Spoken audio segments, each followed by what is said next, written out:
Hi friends, எல்லோரும் எப்படி இருக்கீங்க? நல்லா இருப்பீங்க. பேசும் கிரகங்களிலிருந்து உங்கள் நித்யா ராஜேந்திரன். ஃப்ரெண்ட்ஸ், ஒரு சந்திர கிரகண பதிவு போட்டிருந்தேன். அதுக்கப்புறம் ஒரு ஷார்ட்ஸ் போட்டிருந்தேன் இல்லைங்களா? அவங்களுக்கு நான் கிரகணத்தன்னைக்கு நைட்டு வந்து நான் சாப்பிட்டு காட்டுறேன் அப்படின்னு சொல்லி ஒரு பதிவு போட்டிருந்தேன். ஒரு 3 நிமிஷம் ஷார்ட்ஸ் அது. அந்த பதிவுக்கு எனக்கு ஏகப்பட்ட கமெண்ட்ஸ் ஃப்ரெண்ட்ஸ். நீங்களுமே எல்லோரும் படிச்சிருப்பீங்க. என்ன கேட்டிருந்தாங்கன்னா, நீங்கள் வந்து என்ன பழம் சாப்பிட்டு காட்டுறீங்க அப்படின்னு சொல்லி. பழம் அது வந்து ஃபுட்டு கணக்கு இல்லையாம். பழம் காட்டுறீங்க அப்படின்னு கேட்டிருந்தாங்க.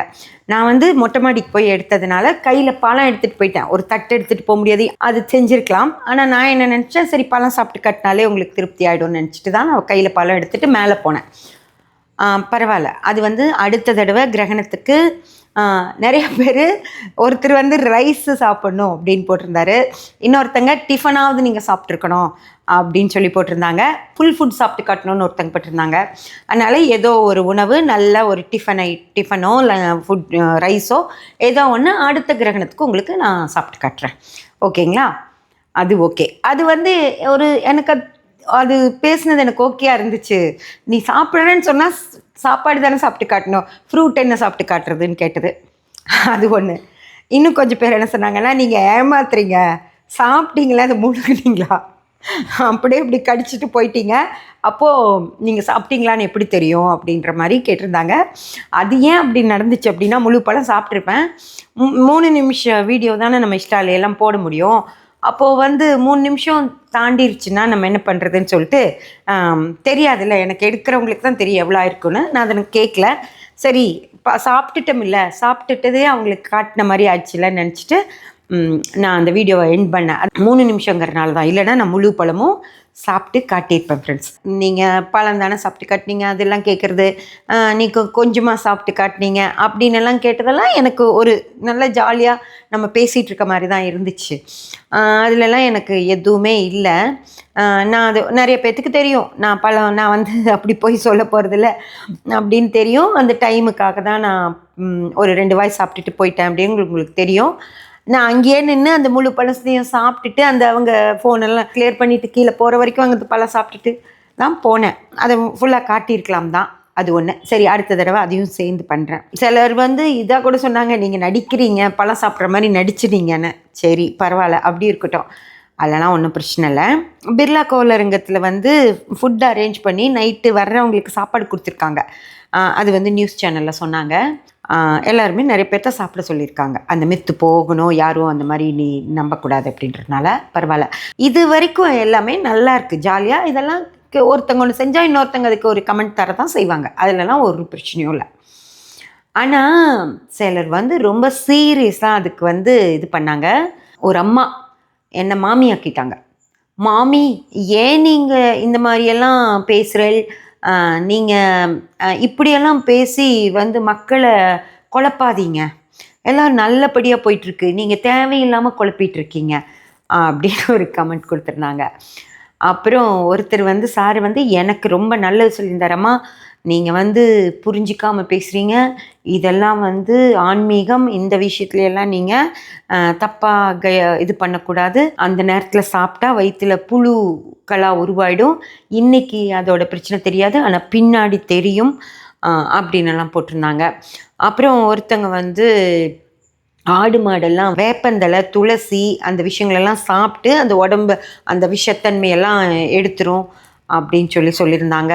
அப்புறம் அந்த மாமி அவங்களே வந்து, நீங்கள் வந்து சின்ன வயசில் படித்தது இல்லையா, நேர்கோட்டில் சூரியன் சந்திரன் பூமி நேர்கோட்டில் வரும்போது அது பலவித ரேடியேஷன்ஸை கொடுக்குன்னு சொல்லி சின்ன வயசுலேயே உங்களுக்கு ஸ்கூலில் சொல்லி தரலையா, இதை கூட படிக்காமையே வந்தீங்களா அப்படின்னலாம் கேட்டிருந்தாங்க. சரி, எனக்கு ஓகே, நீங்கள் என்ன கேட்டாலும் சரி, இதையெல்லாம் பேசுகிறக்காக தான் நான் வந்து இங்கே உட்காந்து பேசிகிட்ருக்கேன். நீங்கள் கேட்குறத பற்றியெல்லாம் கவலைப்பட்டுறதுக்காக இல்லை. அதனால் நீங்கள் கேட்குறக்கு எல்லாமே பதில் கொடுக்கணும் அப்படின்னு சொல்லி தான் நான் நினச்சேன் ஃப்ரெண்ட்ஸ். அது மட்டும் இல்லாமல் எனக்கு உங்களுக்கு பதில் கொடுக்கறத விட ஏன் சப்ஸ்கிரைபர்ஸ்க்கு என்னை நம்பி சூப்பர்மான்னு போடுறாங்கல்ல, நன்றிமான், அவங்களுக்கு இதுக்கெல்லாம் ஒரு பதில் கொடுக்கணும் அப்படிங்கிறது தான் என்னோட இது. அவங்க யாருமே திரும்பியும் அந்த மித்துக்குள்ளே போகக்கூடாது அப்படிங்கிறது தான். சரி, இதை எதுக்காக இவ்வளோ பேசினேன் அப்படின்னா, ஒரு கிரகணம் அப்படின்ற ஒரு விஷயம் மாதம் நடந்துட்டு தானே இருக்குது. சூரியன், சந்திரன், பூமி நேர்கோட்டில் வந்தாதான் அமாவாசையும் வருது, பௌர்ணமியும் வருது. அப்போ அந்த நேர்கோடு அப்படின்றது, அதாவது எல்லா கிரகங்களுமே எல்லா நேரத்துலையும் நேர்கோடு தான். சூரியனுக்கு நேராக பூமி வருது, சூரியனுக்கு நேராக குரு வருது, சூரியனுக்கு நேராக சனி வருது, எல்லாமே நம்ம யூனிவர்ஸில் இருக்குது. சூரியனுக்கு எந்த இடத்துலேருந்து கோடு போட்டாலும் அது எல்லாமே இணைக்கிற இடங்கள்ல தான் இருக்குது. சரி, நேர்கோட்டில் வருது அப்படிங்கிறப்போ பூமியோட நிழல் சந்திரன் மேலே விழுகுது இல்லையா? அப்போவும் சூரியனால் சந்திரன் மறைக்கப்படும் போது தான் அமாவாசையும் வருது, பௌர்ணமியும் வருது இல்லையா? அதே போல் சூரியன், பூமி ரெண்டும் சேர்ந்து சந்திரனை மறைக்குது, அவ்வளவுதானே. ஒரு பௌர்ணமி அமாவாசை என்ன நடக்குதோ அதே தான் அன்னைக்கு பௌர்ணமி அன்னைக்கு பூமியோட நிழல் சந்திரன் மேலே விழுகுது. முதல்ல உங்களுக்கு சூரியன் அந்த விஷயத்தை காட்டிடுறேன். என்கிட்ட என்ன பொருட்கள் இருக்கோ அதை வச்சு தான் என்னால் காட்ட முடியும். என்கிட்ட லைட்டு போட்டு சூரியன் அந்த மாதிரிலாம் காட்ட எனக்கு தெரியாது. என்கிட்ட இருக்கிற வச்சு காட்டுறேன். இப்போது இங்கே பார்த்துக்கோங்க, இதுதான் சூரியன் அப்படின்னு வச்சுக்கோங்க. இது சூரியன், இது பூமி, ஓகேங்களா? இது பூமி, இது சூரியன், இதுக்கு நேராக பூமி இருக்குது. சூரியனோட கதிர்கள் பூமி மேலே அடிக்குது. இங்கே சந்திரன், இது சந்திரன். அப்போது சூரியனுக்கு இந்த ரெகுலராக அமாவாசை எப்படி நடக்குது அப்படின்னு நான் சொல்கிறேன். இந்த சூரியனுக்கும் பூமிக்கும் நடுவில் சந்திரன் வரும்போது இந்த சூரியனுடைய கதிர்கள் இங்கே பட்டு இந்த பக்கம் வெளிச்சமாக இருக்கும், இந்த பக்கம் கருப்பாக இருக்கும். இந்த சைடு கருப்பாக இருக்கும். இந்த கருப்பாக இருக்கிற முழுமையாக சந்திரனோ தெரியவே தெரியாத நாள் நம்மளுக்கு அமாவாசை, ஓகேங்களா? இந்த பக்கம் கருப்பாக இருக்கும், இந்த பக்கம் சந்திரன் சூரியனோட ஒளிப்பட்டு பிரகாசமாக இருக்கும். ஆனால் நம்ம பார்க்க முடியாது. அதனால் இந்த இடம் நமக்கு அமாவாசை. சந்திரன் தன்னையும் சுற்றிட்டு பூமியும் சுற்றி வருது. அதே போல் பூமி தன்னையும் சுற்றிட்டு சூரியனையும் சுற்றி வருது, ஓகேயா? இப்போது இந்த சூரியனுக்கு நேர் எதிராக இப்படி சந்திரன் இப்படி 14 நாட்கள் ஆகும் இப்படி நகர்ந்து இங்கே சேர. அந்த 14 நாட்களை தான் நம்ம இங்கே அமாவாசை முடிச்சுட்டு சந்திரன் நகருது இல்லைங்களா? அதை தான் நம்ம பிரதமை, துவிதியை, கிருதியை, சதுர்த்தி அப்படின்னு ஒவ்வொரு திதிகளாக நம்ம சொல்கிறோம். அந்த மாதிரி 14வது திருதிக்கு இங்கே சேரும்போது இங்கே என்ன ஆகுதுன்னா, சந்திரன் இங்கே வரும்போது சந்திரன் மேலே முழு சூரியனுடைய வெளிச்சமும் பட்டு சந்திரன் ரிஃப்ளெக்ட் ஆகிறப்போ இங்கே நம்ம பௌர்ணமி அப்படின்னு சொல்கிறோம். பூமியிலேருந்து நம்ம சந்திரனை பார்க்கும்போது சந்திரன் முழுமையாக ரவுண்டாக தெரியும். இங்கிருந்து வரும்போது கொஞ்சம் கொஞ்சமாக அந்த பிறை சந்திரன் தெரியும், கொஞ்சம் பெருசாகிடும், அப்புறம் முழுசாகும். அப்புறம் இங்கே வரும்போது ஒரு முக்கால் சந்திரன் தெரியும்.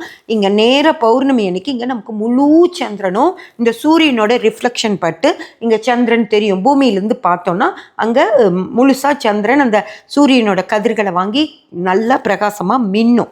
அதுக்கப்புறம் திரும்பவும் சந்திரன் இப்படி வரும்போது கொஞ்சம் கொஞ்சமாக தேஞ்சு இங்கே சூரியனுக்கு இடையில வரும்போது இந்த பக்கம் மின்னிட்டு இருக்கோம், நமக்கு தெரிகிற பக்கம் இருட்டாக தெரியறதுனால நம்ம அன்னைக்கு அமாவாசை சந்திரன் இல்லை அப்படின்னு சொல்லி மறைஞ்சிருச்சு சந்திரன் சொல்கிறோம். சந்திரன் மறையவே இல்லை, சந்திரன் இங்கேயே தான் இருக்கும். சூரியனோட ஒளி படாத பக்கம் நம்ம பார்க்கறதுனால நமக்கு அமாவாசைன்னு தெரியுது. இது 3rd ஸ்டாண்டர்ட்லேயே எடுத்துருவான். 3rd ஸ்டாண்டர்ட் சின்ன குழந்தைக்கு கேட்டால் கூட தெரியும். ஸோ சந்திரன் எங்கேயும் மறையல, அது ரிஃப்ளெக்ட் ஆகாததால் நமக்கு அன்னைக்கு பௌர்ணமியாக தெரியுது. அதே மாதிரி சந்திரன் இப்படி சுற்றி இங்கே வரும்போது இப்போ சந்திரனோட நமக்கு தெரியும் பூமி இப்படி இருக்கும், சந்திரன் இப்படி சுற்றி வந்துட்டுருக்கு. அந்த ஆக்சஸ் கரெக்டாக பூமியோட நேராக பூமிக்கோட இந்த மத்திய பகுதிக்கு சந்திரன் இங்கே இருந்துச்சுன்னா பிரகாசமாக பௌர்ணமியாக தெரிகிற சந்திரன் பூமியோட நிழலுக்குள்ளே வந்ததுன்னா இங்கே வரும். இப்படி சுற்றி இங்கே வரும். புரிஞ்சுதுங்களா? அதனால தான் பல வருஷங்கள் கழிச்சு அந்த இடத்துக்கு வருது சந்திரன், மாதம் வரல. அப்படி இந்த மாதிரி இந்த ஆக்சஸில் சுற்றிட்டு அதுக்கப்புறம் இந்த ஆக்சஸில் சுற்றி வரும்போது கரெக்டாக பூமியை சூரியனுக்கு நேராக பூமி வந்து அந்த பூமியோட நிழலுக்குள்ள சந்திரன் பாஸ் ஆகுது. அப்படி பாஸ் ஆகிற அன்றைக்கி அதை நம்ம கிரகணம் அப்படின்னு சொல்லி சொல்கிறோம். இங்கே இருந்துச்சுன்னா பௌர்ணமின்னு சொல்கிறோம், இங்கே இருந்துச்சுன்னா கிரகணம்னு சொல்கிறோம். இந்த ஆங்கிள் தான் மாறுது. ஓகேங்களா? கிரகணம் அப்படின்ற அன்னைக்கு பூமியோட நிழலுக்குள்ள சந்திரன் போயிடுச்சு அப்படின்னா அதை நம்ம கிரகணம் அப்படின்னு சொல்லி சொல்கிறோம் ஃப்ரெண்ட்ஸ். இதுதான், இவ்வளவு தான் விஷயம். இது தவிர அங்கே ஒரு விஷயமும் இல்லை. இது உங்கள் எல்லாத்துக்குமே நல்லா தெரியும், சின்ன வயசுலேயே படித்தும் இருப்பீங்க. கொஞ்சம் மறந்தவங்களுக்காக நான் திரும்பியும் இதை சொன்னேன், அவ்வளவுதான். இதுதானே நடக்குது. இதுக்கு எதுக்காக சூரியனோட சூரியனும் கேதுவும் சேர்ந்துருக்கான், ராகுவும் சந்திரனும் சேர்ந்து ஒரு இடத்துல நின்னா கண்டிப்பாக சூரியனும் கேதுவும் இன்னொரு இடத்துல நிற்கும். ராகுவும் சந்திரனும் நேர் எதிரெதிரே நிற்கிறப்ப சூரியனும் சந்திரனும் நேர் எதிரெதிரே நின்னாதான் அமாவாசையோ பௌர்ணமியோ வரும், இல்லைன்னா வரவே வராது. வானியல்னு ஒன்று விஷயம் தெரியும்ல உங்களுக்கு, வராது. அப்போது இந்த இடத்துல ராகுவும் சந்திரனும் இருக்குது. ராகுவுடைய 3 நட்சத்திரக்காரர்களுக்கும் அர்ச்சனை பண்ணணுமா, அவங்க அதே போல் சந்திரனோட 3 நட்சத்திரக்காரர்களும் அர்ச்சனை பண்ணணுமா, சூரியனோட 3 நட்சத்திரக்காரர்களும் அர்ச்சனை பண்ணணுமா, கேதுவுடைய 3 நட்சத்திரக்காரர்களும் அர்ச்சனை பண்ணணுமா. அன்னைக்கு நைட்டு சந்திரன் சதயத்திலிருந்து புரட்டாதிக்கு பாஸ் ஆச்சு இல்லைங்களா, அதனால் குருவுடைய நட்சத்திரக்காரர்களும் அர்ச்சனை பண்ணிக்கணுமா. சரி, அடுத்து என்கிட்ட 3 பேர் கூப்பிட்டு கேட்டாங்க, அம்மா என் குழந்தை, என் பொண்ணு மாசமாக இருக்காங்க, என் மருமக மாசமாக இருக்காங்க, என் தங்கச்சி மாசமாக இருக்காங்கன்னு சொல்லி 3 பேர் கூப்பிட்டு கேட்டாங்க. அதுக்கப்புறம் அடுத்த நாள் காலையில் எங்கள் கசினே அவங்க கூப்பிட்டு ஏதாவது பரிகாரம் பண்ணணுமான்னு கேட்டாங்க. எவ்வளோ மக்கள் பயப்படுறாங்கன்னு பாருங்கள். ஒன்றுமே இல்லாத ஒரு வானியல் நிகழ்வு இது, ஒரு ரேடியேஷன் கூட இல்லை. ரேடியேஷன் இருந்திருந்தால் அவன் பிர்லாவில் எல்லாத்துக்கும் ஃபுட்டு கொடுத்து சாப்பிட சொல்லி செய்ய மாட்டாங்க, அதை சன் டிவி பதிவும் பண்ணியிருக்காது. ஓகேங்களா? அப்போது எதுவுமே இல்லைன்னு சொல்லி எல்லோரும் சொல்லிகிட்டு இருக்காங்க. ஆனால் இருக்குன்னு சொல்லி நீங்கள் சொன்னால் இது என்ன அர்த்தம்னு எனக்கு புரியல. அவங்க சயின்டிஸ்டாக இருக்கனால தானே அதை சொல்கிறாங்க. அப்போ நம்மெல்லாம் யார்? நம்ம என்ன சயின்டிஸ்டா இல்லையா? அப்போ அவங்க சொன்னதை தான் நம்ம கேட்டுட்டு நம்ம சொல்கிறோம். அதையும் இல்லைல்ல நீ இது இப்படி தான் புழு வந்துடும் பூச்சி வந்துடும்னா இது என்னன்னு எனக்கு புரியல. ஏன் திரும்பவும் நீங்கள் அந்த உள்ளே போய் கொஞ்சம் கூட அந்த யோசித்து அதை வளர்த்திக்க மாட்டிங்களா? திரும்பியும் போய் அந்த உள்ளே போய் அந்த மித்துக்குள்ளேயே தான் போயிட்டுருப்பீங்களா? ஏன் அதை விட்டு வெளியே வர மாட்டேங்கிறீங்க? நிறைய பேர் வெளியே வந்துட்டாங்க, ஏன் நீங்கள் மட்டும் வர மாட்டேங்கிறீங்க? ஓகேயா? அந்த மாதிரி இது சொல்லி கேட்குறாங்க. சரி, இப்போ உங்களுக்கு நான் சொன்னேன்ல, மேலே சந்திரன் மேலே இருந்தால் சூரிய ஒளி பட்டு அது பௌர்ணமி, சந்திரன் கொஞ்சம் கீழே இருந்துச்சுன்னா அந்த பூமியோட நிழலை கடக்கிற வரைக்கும் அது கிரகணம், அவ்வளவுதான், வேற ஒன்றுமே இல்லை. இதுக்கு எதுக்காக இத்தனை நட்சத்திரக்காரர்களும் காலையில் கோயிலுக்கு போய் அர்ச்சனை பண்ணணும்? அர்ச்சனைன்னு கொஞ்சம் பேர் சொல்கிறாங்க, கொஞ்சம் பேர் பரிகாரம் செஞ்சே ஆகணுமா, இல்லைன்னா இதாகிடும் அதாகிடும். சில விஷயத்து கூட நான் ஏற்றுக்கிறேன், நீங்கள் பரிகாரம் செய்யலைன்னா உங்களுக்கு உடல்நலம் பாதிப்பு பற்றும், இறந்து போயிடுவாங்கன்னு கூட சொல்லிட்டாங்க. ஓகேயா? சரி, தொலையுது, அது கூட ஒரு ரேடியேஷனுக்காக இறந்து போயிடுவாங்கன்னு நான் சொல்கிறது கூட ஏற்றுக்கிறேன். பணவரவு வரும், எங்கிருந்துங்க வரும்? ஏன்னா சந்திரனும் சூரியனும் எப்போவுமே அமாவாசை பௌர்ணமி வந்துக்கிட்டே தான் இருக்குது. இது ஒரு நிகழ்வு, ஒரு கிரகநிலை நிகழ்வு, வானியல் நிகழ்வு. இதுக்கு எதுக்கு நமக்கு பணம் வருது? அந்த பரிகாரம் செஞ்சால் பணம் வருமா? வெக்கமா இல்லையா? நான் கேட்குறேன். இதையெல்லாம் கேட்க மாட்டீங்க நீங்கள். கமெண்ட்டில் அவங்கக்கிட்டையெல்லாம் போய் இதையெல்லாம் கேளுங்க. அதை விட்டுட்டு நான் இது செய்யலாம் தப்பில்லை அப்படின்னு சொன்னால் என்கிட்ட இதுவும் நடக்கும் உனக்கு தெரியுமா, அது நடக்கும் உனக்கு தெரியுமா, நீ மக்களை திசை திருப்புற, என்ன திசை திருப்பின? ஏதோ கெட்ட விஷயம் சொல்லியா திசை திருப்பின?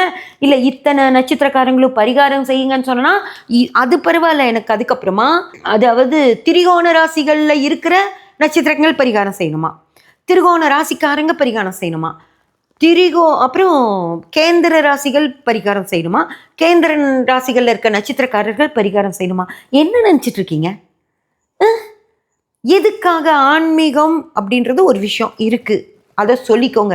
எதுக்கு ஒரு சயின்ஸை ஒரு விஷயமாக மாற்றி இல்லாத பொல்லாதெல்லாம் சொல்லி எல்லாரும் எல்லா ஜோதிடர்களும் ஒரு இதே மோசம். சிலர் புத்தியே இல்லாமல் சொல்லிட்டு இருக்காங்க. அவங்க சொல்லி தொலைகிறாங்க. நம்மளாவது அப்படியெல்லாம் இல்லை, நீங்கள் ஒன்றும் பண்ண வேண்டாம், ஒன்றும் ஆகாது அப்படின்னு சொல்கிறத விட்டுட்டு அந்த ஒரு மோசமானவங்க சொல்கிறாங்கங்கிறதுக்காக சில நல்லவங்களும் சேர்ந்து நமக்கு தெரியாதுன்னு சொல்லிட்டா என்ன பண்ணுறது? புரிஞ்சதுங்களா? அவன் அவன் எல்லாரும் கேட்குறாங்களே, என்கிட்ட கேட்பாங்க, எல்லாரும் போய் சொல்கிறாங்கன்னு தான் நான் சொல்லுவேன். என்கிட்ட ஏதாவது சந்தேகம் கேட்டாங்கனாலே, அம்மா இப்படி செய்ய சொல்கிறாங்க, அதாவது ஒன்று கேட்டால் இல்லைம்மா அப்படின்னு சொல்லணும், உண்மையை சொல்லுங்க. அதை விட்டுட்டு மோசமாக காசு சம்பாதிக்கிறதுக்காக கண்டதையும் வளர்ற ஜோதிடர்கள் இந்த மாதிரி தப்பாக சொல்கிறாங்க. அதை கேட்டுட்டு நம்ம தெரியாதுன்னு சொன்னால், இல்லைம்மான்னு சொன்னால் நமக்கு தெரியாதுன்னு நினச்சிப்பாங்க போல இருக்குன்னு நினச்சிட்டு சில நல்ல ஜோதிடர்களும் அப்படியே வளரிட்டு இருக்காங்க. அவங்க சொல்கிறதையே சொல்லிட்டா இவங்களுக்கும் தெரியும் அப்படின்னு மக்கள் நினச்சிப்பாங்கன்னு. அப்படியெல்லாம் சொல்லணும்னு அவசியம் இல்லை. நம்ம மனசாட்சிப்படி பேசணும். அப்படியெல்லாம் ஒன்றுமே இல்லாத ஒரு விஷயத்த எதுக்கு இவ்வளோ பொய், எதுக்கு இவ்வளோ பித்தலாட்டம் எனக்கு தெரியல. நம்மெல்லாம் வெறும் ஜோதிடர்கள், நம்ம ஒன்றும் கடவுள் கிடையாது. கடவுள் உங்ககிட்ட சொன்ன மாதிரி இந்த நட்சத்திரங்களுக்கெல்லாம் பரிகாரம் பண்ணணும்னு சொல்லி கடவுள் சொன்னாரா?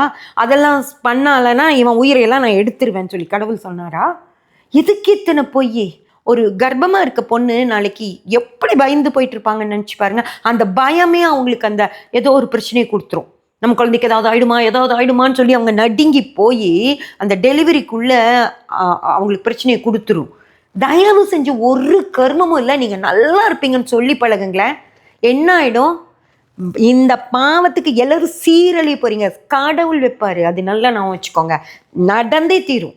புரிஞ்சுதா? இன்னைக்கு நான் ஒரு வீடியோ பார்த்தேன். ஒருத்தங்க திட்டிருந்தாங்க.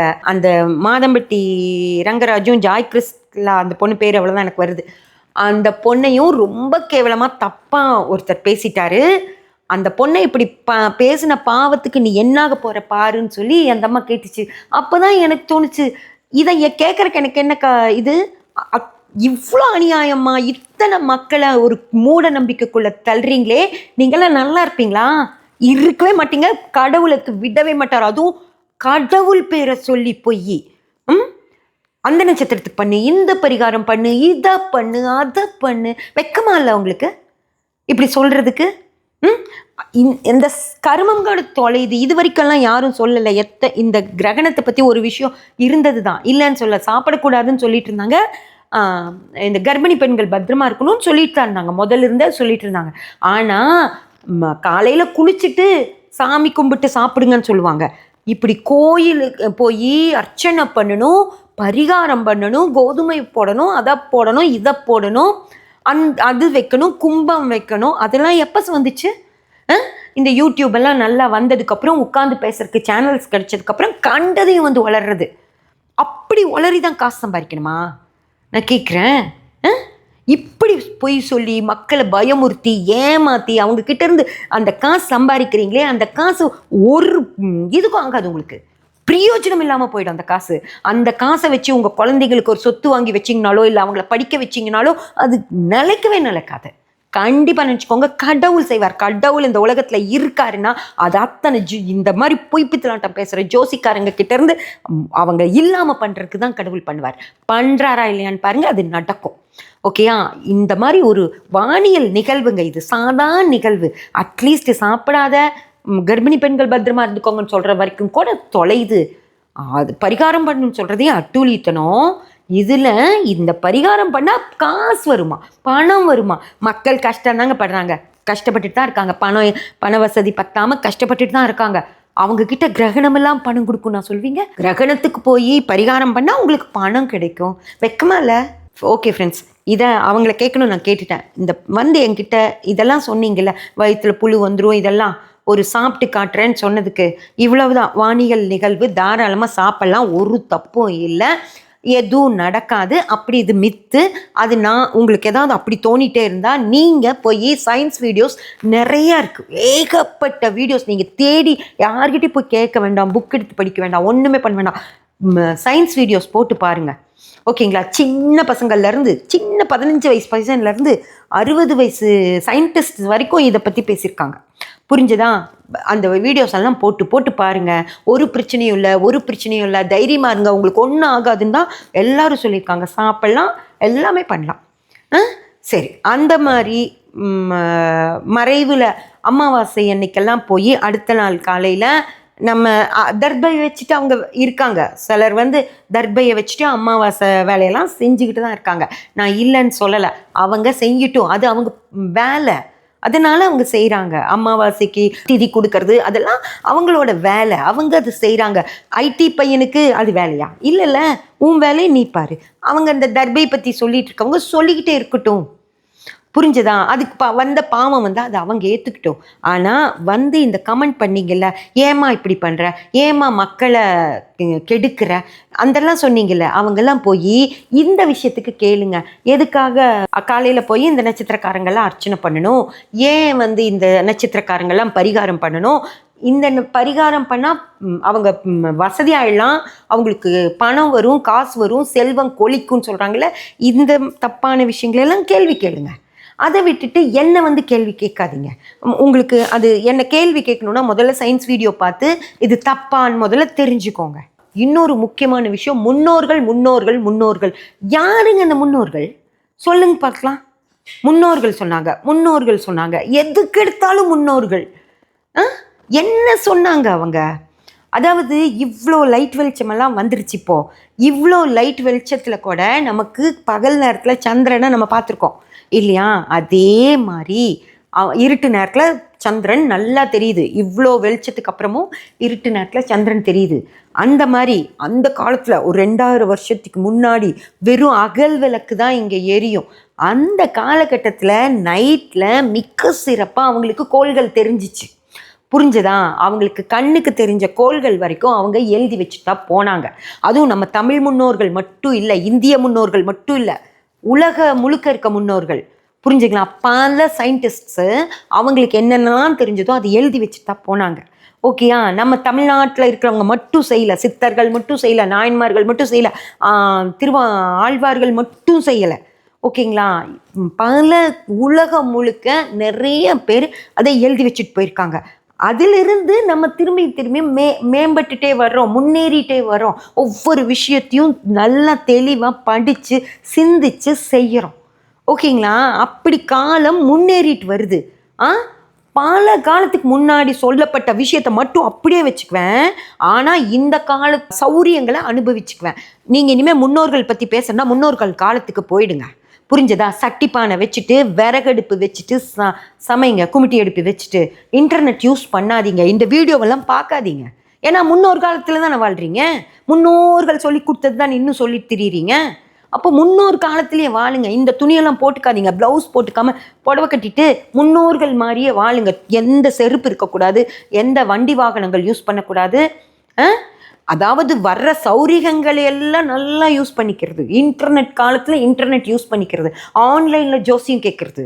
ஆனால் பேசுறது மட்டும் ஒருத்தங்க வந்து ஒன்று சொன்னால் முன்னோர் சொன்னாங்க, முன்னோர் சொன்னாங்க. எனக்கு ஒரு அம்மா இதுலேயே தான் கீரையெல்லாம் சாப்பிடக்கூடாது தெரியுமா? சில கீரையெல்லாம் நைட்டில் சாப்பிட்டா பிரச்சனை ஆகிடும், உனக்கு தெரியுமா? ஆமாம், எனக்கு தெரியும். கீரை சாப்பிட்டா பிரச்சனை, ஆனால் உடனே டாக்டர்கிட்ட போயிட்டு வயிற்றை வாஷ் பண்ணேன்னா எனக்கு உயிர் பிழைச்சிருவேன் நான். அந்த அளவுக்கு இன்றைக்கி டெக்னாலஜி வந்துருச்சு. புரிஞ்சுதா? அந்த டெக்னாலஜியும் கையில் வச்சுட்டு இந்த ஃபோனை வச்சுக்கிட்டு தானே பார்க்குறீங்க. அப்புறம் எதுக்கு இன்னும் முன்னோர் காலத்துலேயே இருக்கீங்க?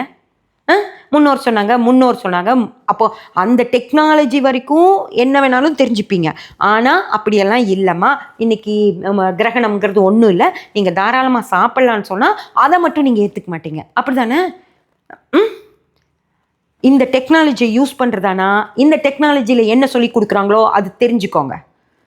இல்லை இந்த இதெல்லாம் நாங்கள் தெரிஞ்சிக்க மாட்டோம், நாங்கள் அப்படியே தான் பேசிகிட்டு இருப்போம்னா இந்த டெக்னாலஜியை யூஸ் பண்ணாதீங்க. இதையெல்லாம் பார்க்காதீங்க. அந்த காலத்து அறிவோடையே இருங்க. இவ்வளோ அறிவோடு தான் அந்த காலத்தில் இருந்தாங்க, அதே அறிவோடு இருந்துக்கோங்க. உடனே திருவள்ளுவருக்கு இது எழுதி வச்சாருன்னு வருவீங்க, அவருக்கு இருந்துச்சு. புரிஞ்சதா? 10 லட்சம் பேர்த்தில் ஒருத்தங்களுக்கு இருந்துச்சு.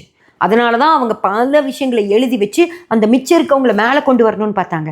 ஆனால் இப்போது லட்சம் பேருக்கும் அறிவு இருக்குது. ஆனால் இந்த ஒரு ஆளுக்கு அறிவு கம்மியாக இருக்குல்ல, அந்த ஆள் எல்லாத்தையும் பிடிச்சி திருப்பி இழுக்குது கீழே. புரியுதா? நாங்கள்லாம் கஷ்டப்பட்டு அவங்களெல்லாம் மேலே கொண்டு போயிட்டுருக்கோம், நீங்கள் ஏன் பிடிச்சி இழுக்கிறீங்க? இதுக்கும் பாவம் வரும். புரிஞ்சதா? இதுக்கும் கருமா வரும். தயவு செஞ்சு நல்ல விஷயங்களை தெரிஞ்சுட்டு, இந்த முன்னோருங்கிற வெறும் முன்னோருங்கிற விஷயம் சொல்லக்கூடாது. யார் சொன்னாங்கன்னு சொல்ல முடியணும். அப்படி சொல்ல முடிஞ்சால் சொல்லுங்கள், இல்லைன்னா முன்னோர் பற்றி தயவு செஞ்சு பேசாதீங்க. புரியுதா? அதே மாதிரி இந்த மாதிரி அநியாயத்துக்கு பண்ணுறாங்கல்ல அந்த ஜோசிக்காரங்களை கேள்வி கேளுங்க. நானும் ஜோதிடர் தான், ஆனால் இந்த மாதிரி ஜோதிடர் கிடையாது. நான் முற்போக்கு ஜோதிடர். புரியுதா? என்ன விஷயமா இருந்தாலும் அது என்னன்னு தெரிஞ்சுட்டு தான் பேசுவேன், இல்லைன்னா பேசவே மாட்டேன். பேசாமல் இருந்துக்கிறது கூட நல்லது. ஆனால் ஒரு மண்ணும் தெரியாமல் சுக்கிரனுக்கு பிங்க் கலரில் செருப்பு போட்டுட்டு நடங்கன்னு ஒருத்தங்க சொல்கிறாங்க. அதுக்கு அத்தனை வியூஸ். இதெல்லாம் உங்கள் மாதிரி ஆட்கள்னால தான். தேவையே இல்லாமல் முன்னோர்னு பேசுகிறீங்களே, அது அவங்க சிலது சொல்லிட்டு இருக்காங்க. அவங்கக்கிட்ட கேட்டோன்னு வச்சுக்கோங்க, முன்னோர் பிங்க் செருப்பு போட்டு நடந்தாங்கன்னு சொல்லுவாங்க. அவங்களுக்கு ஒன்றும் வெக்கமே கிடையாது, தைரியமாக சொல்லுவாங்க. முன்னோர்கள்லாம் பிங்க் செருப்பு தான் போட்டுட்டு நடந்தாங்க, உங்களுக்கு தெரியுமான்னு நம்மளையே திருப்பி கேட்பாங்க. ஓகேங்களா? அதனால் தயவு செஞ்சு இந்த முன்னோர் பாட்டெல்லாம் பாடாதீங்க. அப்படி முன்னோர் பாட்டு பாடுறதானா இந்த ஃபோனை பார்க்காதீங்க. இவ்வளோ டெக்னாலஜியை யூஸ் பண்ணாதீங்க. புரியுதா ஃப்ரெண்ட்ஸ்? எனக்கு எந்த இதுவும் இல்லை. எனக்கு பொது தான் சொல்கிறேன். நான் யாரையும் குறிப்பிட்டு இப்போ எனக்கு கமெண்ட்ஸ் போட்ட யாரை பற்றியும் நான் பேசலை. இப்படி நடந்துடக்கூடாது, எல்லாரும் நல்லபடியாக சில விஷயங்களை புரிஞ்சு தெளிவாகணும்னு நினச்சி நான் பேசிகிட்டு இருக்கேன். இந்த மாதிரி இந்த கமெண்ட்ஸ் எல்லாம் படிச்சுட்டு வரீங்கள, அப்போ உங்களுக்கும் தோணும், அவங்க கரெக்டாக தானே சொல்கிறாங்க, முன்னோர்களுக்கு தெரியாதா அப்படின்னு தான் உங்களுக்கு தோணும். அதனால தான் நான் இதுக்கு இந்த பதிவு போடுறேனோ தவிர அவங்க என்னை பேசினவங்கள தப்பாக இல்லை. அவங்க என்ன வேணால் பேசலாம், அவங்க என்னோட சகோதரிகளாக தான் இருப்பாங்க. அவங்க பேசுகிறதுல எனக்கு ஒரு பிரச்சனையும் இல்லை. ஆனால் யாரும் திரும்பி போயிடக்கூடாது. நான் சொன்னதை வச்சு ஆமாம் கரெக்ட் இல்லைன்னு பேசினவங்க கமெண்ட்ஸ் படிச்சுட்டு ஆமாம் இவங்க தப்பாக பேசுகிறாங்களோ அப்படின்னு அந்த என்ன தப்பாக நினச்சா பரவாயில்ல, எனக்கு அதை பற்றி பிரச்சனை இல்லை. ஆனால் அந்த சில விஷயங்கள் திரும்பியும் கீழே போகக்கூடாது அப்படிங்கிறதுக்காக தான் நான் இந்த பதிவே போடுறேன். உங்களுக்கெல்லாம் இது புரியும் நான் நம்புகிறேன் ஃப்ரெண்ட்ஸ். நன்றி ஃப்ரெண்ட்ஸ்.